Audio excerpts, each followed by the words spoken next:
we're going to show you what it takes to become a good shooter.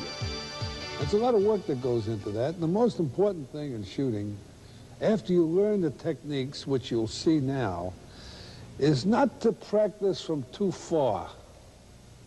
See, because then you get into bad habits. A shot becomes a throw. When I was a young kid growing up, I can remember guys at a young age of about 4, 5, 6, 7th grade, something like that. Everybody wanted to make a half-court shot and stand out there all day doing that and never get nothing accomplished. And three-point line's the same way. Kids want to become three-point shooters instead of the basic 15-foot or 10-foot shot. When I go out and shoot around by myself, anywhere, before a game in the summer, I always try to start out about 15 foot from the basket and work my way around the perimeter just so I can get loose and then maybe go a little bit further out or a little bit closer. What I try to do, just come out and get good rotation on the ball, get the backspin, try to get a good release, and I always focus my eyes on the rim before I shoot the ball. I feel if you don't do that, it's like shooting at a moving target. Larry, hold it a minute.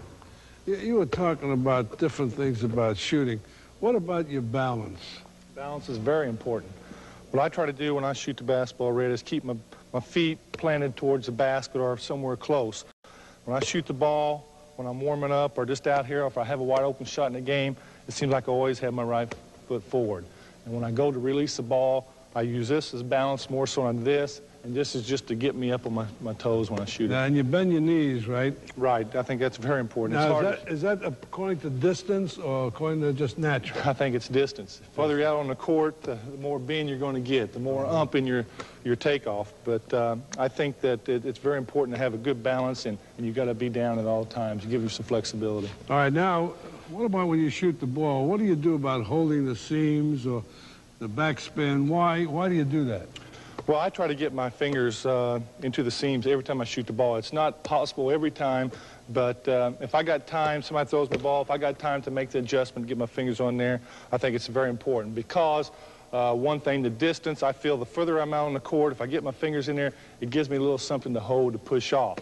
I also feel that I can get better rotation on the ball, which I think is very important because if you get good rotation on the ball, if it hits the rim, it's going to bounce around, give you that extra bounce maybe up there to fall in. That's what they talk about, you know, the good shooters seem to be lucky shooters, but right. There's a reason for it. That's true. The other reason I like to get my fingers into the seams is because if I don't, it feels like a beach ball to me. It don't feel right. The ball does not feel very good in my hands at this position. Now, what do you do with your, for example, your head? My head is always, my eyes are always planted on that rim. You don't watch the ball. Never watch the ball. It's all feel. I think consistency is real important when shooting the ball. I try to have the exact same motion each time I take my shot. As I bring the ball up, my elbow is in, my wrist is bent back, I push off with my middle 2 fingers, and I follow all the way through, extending my arm and wrist as if they were going right through the basket. Larry, when you shoot the ball, how far back do you bring it? Well, I take it up to the side, Red, where I can see it out of the corner of my eye. The one thing that I've always learned, if I brought it back any further than that, it's more of a throw than a shot. So when I take it up, I feel more comfortable if I just take it to the side of my head and just follow through. If you take it too far back, what happens?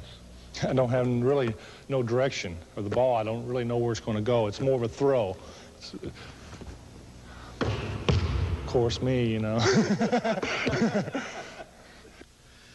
Don't mess with success.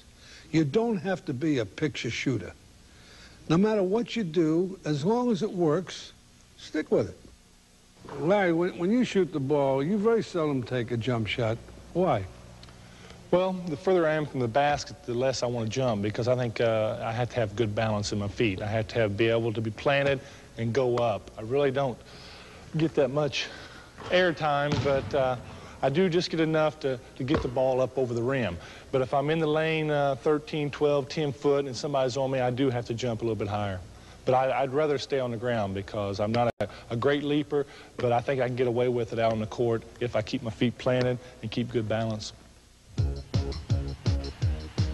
A lot of people think the bankboard is just to hold the rim and net in place.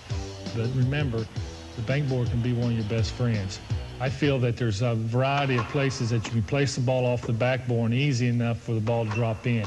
As shown here, there's 4 or 5 or 6 different spots that I can place the ball in the same area and you can still go in for 2. Every time you look at the backboard, remind yourself that the back of the rim is only 6 inches from the backboard. So all you have to do is touch the board. It's an added plus. It's a big plus. Use it wisely.